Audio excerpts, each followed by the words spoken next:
Hello everyone, once again welcome back to my YouTube channel.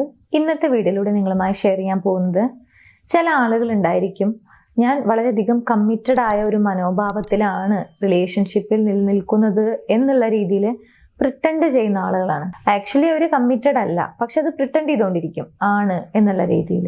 So ഇങ്ങനെയുള്ള ആളുകളെ എങ്ങനെയാണ് നമുക്ക് മനസ്സിലാക്കാൻ സാധിക്കുക? തീർച്ചയായിട്ടും അവരുടെ ചില കാര്യങ്ങളൊക്കെ ശ്രദ്ധിച്ചു കഴിഞ്ഞാൽ നമുക്കിത് ഈസി ആയിട്ട് ഫൈൻഡ് ചെയ്യാവുന്നതേ ഉള്ളൂ. അപ്പൊ എന്തെല്ലാം കാര്യങ്ങൾ നോക്കിക്കൊണ്ട് നമുക്ക് ഇങ്ങനെയുള്ള ആളുകളെ മനസ്സിലാക്കാം എന്നുള്ളത് നോക്കാം. ഒന്നാമത്തെ ഏറ്റവും ഇമ്പോർട്ടന്റ് ആയ സൈനാണ്, ഇവരെപ്പോഴും നിങ്ങളെ കോണ്ടാക്ട് ചെയ്യുന്നത് അവരുടെ ഒരു കൺവീനിയൻസിനനുസരിച്ചായിരിക്കും. അതായത് അവർക്ക് എപ്പോഴാണോ സമയം കിട്ടുന്നത്, അവരെപ്പോഴെങ്കിലും ബോറടിച്ചിരിക്കുന്ന സമയത്ത്, അല്ലെങ്കിൽ അവരുടെ കംഫേർട്ട് നോക്കിക്കൊണ്ട്, അല്ലെങ്കിൽ അവരുടെ എന്തെങ്കിലും ഒരു ആവശ്യം നടപ്പാക്കുന്നതിന് വേണ്ടി, ഇങ്ങനെ എല്ലാ കാര്യങ്ങളിലും അവരുടെ ഒരു കൺവീനിയൻസ് നോക്കിക്കൊണ്ട് മാത്രമാണ് നിങ്ങളോട് കമ്മ്യൂണിക്കേറ്റ് ചെയ്യുന്നത് എന്നുണ്ടെങ്കിൽ, അതാണ് ഒന്നാമതായി ഇങ്ങനെയുള്ള ആളുകളെ മനസ്സിലാക്കാൻ നമ്മളെ ഹെൽപ്പ് ചെയ്യുന്ന ഒരു കാര്യം. ബിക്കോസ് കമ്മിറ്റഡ് ആയിട്ടുള്ള ഒരു മനോഭാവത്തിൽ നിൽക്കുന്ന ഒരു വ്യക്തിയാണെങ്കിൽ ഓപ്പോസിറ്റ് നിൽക്കുന്ന വ്യക്തിയുടെ ഫീലിങ്സിനെയും അല്ലെങ്കിൽ അവരുടെ കംഫർട്ട് ആണെങ്കിലും അവരുടെ കാര്യങ്ങളെക്കുറിച്ചൊക്കെ അത് റെസ്പെക്ട് ചെയ്യുകയും അതിനെക്കുറിച്ച് അന്വേഷിക്കുക, അത് ഓക്കെ ആണോ, എല്ലാ കാര്യങ്ങളും ഓക്കെ ആണോ എന്നുള്ള രീതിയിൽ എല്ലാ കാര്യങ്ങളും അവിടെ ശ്രദ്ധിക്കും. ഒരു ടു സൈഡ് ആയിട്ടുള്ള ഒരു എഫേർട്ട് നമുക്ക് കാണാൻ സാധിക്കും. പക്ഷെ ഇങ്ങനെ ബോറടിക്കുന്ന സമയത്ത് അല്ലെങ്കിൽ ആ വ്യക്തിയുടെ കൺവീനിയൻസ് നോക്കിക്കൊണ്ട് മാത്രം നിങ്ങളെ കോണ്ടാക്ട് ചെയ്യുന്നുണ്ടെങ്കിൽ, അതാണ് ഒന്നാമതായിട്ട് ഇങ്ങനെയുള്ള ആളുകളെ തിരിച്ചറിയാൻ നിങ്ങളെ ഹെൽപ്പ് ചെയ്യുന്ന സൈൻ. ഇനി കമ്മിറ്റഡ് ആണ് എന്നുള്ളത് പ്രിറ്റൻഡ് ചെയ്യുന്ന ആളുകൾ, അവരൊരിക്കലും കമ്മിറ്റഡ് ആകാൻ താല്പര്യമുണ്ട് എന്നുള്ളത് പറയില്ല. കമ്മിറ്റ്മെന്റിന് താല്പര്യമില്ല, നമുക്കിങ്ങനെ പോവാം എന്ന രീതിയിലായിരിക്കും അവർ കൂടുതലായിട്ടും സംസാരിക്കുക. അതുകൊണ്ട് തന്നെ ആ റിലേഷൻഷിപ്പിനെ കൃത്യമായി ഡിഫൈൻ ചെയ്യാൻ, അല്ലെങ്കിൽ എന്താണ് ആ റിലേഷൻഷിപ്പ് കൊണ്ട് ഉദ്ദേശിക്കുന്നത് എന്നുള്ളത് നിങ്ങളോട് ക്ലാരിറ്റിയോടുകൂടി സംസാരിക്കില്ല. എപ്പോഴും മിക്സഡ് സിഗ്നൽസ് ആയിരിക്കും പ്രൊവൈഡ് ചെയ്യുക. ഇനി മൂന്നാമത്തെ പോയിന്റ് നോക്കുന്നതിന് മുൻപായി, നിങ്ങളുടെ റിലേഷൻഷിപ്പിൽ ഇതുപോലെയുള്ള റിലേഷൻഷിപ്പ് ഇഷ്യൂസ് നിങ്ങൾ ഫേസ് ചെയ്യുന്നുണ്ടെങ്കിൽ അതിനൊരു പ്രോപ്പർ സൊല്യൂഷൻ വേണം, ആ റിലേഷൻഷിപ്പ് ഇഷ്യൂ സോൾവ് ചെയ്യണമെന്നൊക്കെ ആഗ്രഹിക്കുന്നുണ്ടെങ്കിൽ അതിന് സപ്പോർട്ടിന് വേണ്ടി മുകളിൽ കാണുന്ന നമ്പറിലേക്ക് കോൺടാക്ട് ചെയ്യാവുന്നതാണ്. നിങ്ങളുടെ ഇഷ്യൂ എന്താണ് എന്നുള്ളത് കൃത്യമായി കമ്മ്യൂണിക്കേറ്റ് ചെയ്ത് കഴിഞ്ഞാൽ തീർച്ചയായും ഞങ്ങളുടെ ടീം നിങ്ങളെ ഹെൽപ്പ് ചെയ്യുന്നതാണ്, ഗൈഡ് ചെയ്യുന്നതാണ് ആ ഒരു ഇഷ്യൂ സോൾവ് ചെയ്യുന്നതിന് വേണ്ടി. മൂന്നാമതായി, ആ വ്യക്തി കൂടുതലായും ഫ്ലേർട്ട് ചെയ്യുന്നത് നിങ്ങൾക്ക് കാണാൻ സാധിക്കും. ഒരു പക്ഷേ ഇൻ ഫ്രണ്ട് ഓഫ് യു അത് തന്നെ നിങ്ങൾക്ക് കാണാൻ സാധിക്കും എന്നുള്ളതാണ്.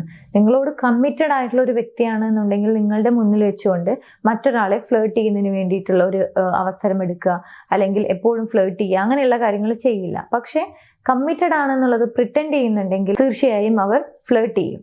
നെക്സ്റ്റ് വൺ, ഇവർക്ക് എപ്പോഴും കമ്മിറ്റ്മെന്റ് അല്ലെങ്കിൽ സീരിയസ് ആയിട്ടുള്ള എന്തെങ്കിലും കാര്യങ്ങളെ കുറിച്ച് സംസാരിക്കുക, ഇങ്ങനെയുള്ള കാര്യങ്ങളൊക്കെ എപ്പോഴും അവോയ്ഡ് ചെയ്യാനുള്ള ഒരു ടെൻഡൻസി കൂടുതലായിരിക്കും.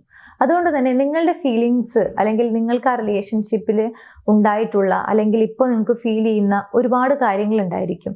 സോ അങ്ങനെയുള്ള ഫീലിങ്സ്, നിങ്ങൾക്ക് പറയാനുള്ള കാര്യങ്ങളൊക്കെ നിങ്ങൾ പറയുന്ന സമയത്ത് വളരെ പെട്ടെന്ന് ഡിഫെൻഡ് ആവും. അവർക്കത് കേൾക്കാൻ താല്പര്യം ഉണ്ടായിരിക്കില്ല. ഇറിറ്റേറ്റഡ് ആയിക്കൊണ്ട്, അല്ലെങ്കിൽ അതൊന്നും സംസാരിക്കേണ്ട, അതൊക്കെ നിന്റെ തോന്നൽ മാത്രമാണ്, അല്ലെങ്കിൽ അതൊന്നും സത്യമല്ല, ഇതൊക്കെ ഇമോഷണൽ ഇമ്മച്യൂരിറ്റി കൊണ്ടാണ് ഇങ്ങനെ തോന്നുന്നത്, സംഭവിക്കുന്നത്, പറയുന്നത്, ഇങ്ങനെ നിങ്ങളുടെ മേൽ ഒരു ബ്ലെയിമിങ് നടത്തിക്കൊണ്ട് ആ ഒരു സിറ്റുവേഷനിൽ നിന്നും എസ്കേപ്പ് ചെയ്യാനുള്ള ഒരു ടെൻഡൻസി കൂടുതലായിരിക്കും. അതുകൊണ്ട് തന്നെ എപ്പോഴും നിങ്ങളുടെ ഫീലിങ്സ് നിങ്ങൾ ഓപ്പൺ അപ്പ് ചെയ്യാൻ ശ്രമിക്കുന്ന സമയത്ത് എസ്കേപ്പിംഗ് കൂടുതലായിട്ട് നിങ്ങൾക്ക് കാണാൻ സാധിക്കും. ഇതാണ് നെക്സ്റ്റ് ഒരു സൈൻ. ആൻഡ് നമുക്ക് എപ്പോഴും ഒരു ഗഡ് ഫീല് അല്ലെങ്കിൽ ഒരു ഇൻഡ്യൂഷൻ ഉണ്ടായിരിക്കും. സോ ആ ഒരു ഇൻഡ്യൂഷൻ അല്ലെങ്കിൽ ആ ഒരു ഗഡ് ഫീൽ എന്ന് പറയുന്നത് എപ്പോഴും കൺഫ്യൂഷൻ ആണെങ്കിൽ അതാണ് ക്ലിയർ ആയിട്ടുള്ള മറ്റൊരു സൈൻ. നിങ്ങൾ കമ്മിറ്റഡ് ആണ് എന്ന് തോന്നുന്ന റിലേഷൻഷിപ്പിലാണ് നിലനിൽക്കുന്നത്, but always feels confused. Confusion ആണ് കൂടുതലായിട്ടും ഫീൽ ചെയ്യുന്നത് എന്നുണ്ടെങ്കിൽ അതാണ് ക്ലിയർ ആയിട്ടുള്ള മറ്റൊരു സൈൻ. നെക്സ്റ്റ് വൺ, ഇങ്ങനെയുള്ള ആളുകൾ ഒരിക്കലും അവരുടെ ഇന്നർ സർക്കിളിലേക്ക് നിങ്ങളെ ഇൻവൈറ്റ് ചെയ്യില്ല. അവരുടെ ഫ്രണ്ട്സ് ആൻഡ് ഫാമിലി ഇങ്ങനെയുള്ള എല്ലാവരിൽ നിന്നും നിങ്ങളെ അകറ്റി നിർത്തിക്കൊണ്ട് അല്ലെങ്കിൽ സെപ്പറേറ്റ് ആക്കിക്കൊണ്ട് തന്നെയായിരിക്കും നിങ്ങളെ ട്രീറ്റ് ചെയ്യുന്നത്. അവരെക്കുറിച്ച് കൂടുതൽ അറിയാനുള്ള ഒരു ചാൻസും നിങ്ങൾക്ക് നൽകില്ല. ആൻഡ് നിങ്ങൾ എപ്പോഴും അവരോട് സംസാരിക്കുന്ന സമയത്ത് നിങ്ങൾക്കൊട്ടും വാല്യൂ ഇല്ലാത്ത രീതിയിൽ, അല്ലെങ്കിൽ നിങ്ങൾ വളരെയധികം ചെറിയ ഒരു വ്യക്തിയാണ്, നിങ്ങൾക്ക് ആ റിലേഷൻഷിപ്പ് തന്നെ ഡിസേർവിങ് അല്ല, നിങ്ങൾ ഡിസേർവ് ചെയ്യുന്നതിനേക്കാൾ കൂടുതലാണ് ഒരു ഭാഗ്യത്തിന് എന്നൊക്കെ പറയില്ലേ, നിന്റെ ഒരു ഭാഗ്യത്തിനാണ് എന്നെ കിട്ടിയത്, അങ്ങനെയുള്ള ഒരു ആറ്റിറ്റ്യൂഡ് അല്ലെങ്കിൽ അങ്ങനെയുള്ള ഒരു തോന്നലിലേക്ക് നിങ്ങളെ തള്ളിവിടും. എപ്പോഴും അവരുമായിട്ടുള്ള ഒരു സംസാരത്തിന് ശേഷം നിങ്ങൾ വളരെയധികം ഒരു ലോ സെൽഫ് എസ്റ്റീം ഉള്ള അല്ലെങ്കിൽ നിങ്ങൾക്ക് ഒട്ടും വാല്യൂ ഇല്ലാത്ത രീതിയിൽ നിങ്ങൾക്ക് തന്നെ ഒരു തോന്നൽ ഉണ്ടാക്കുന്നുണ്ടെങ്കിൽ അതാണ് നെക്സ്റ്റ് ഒരു സൈൻ.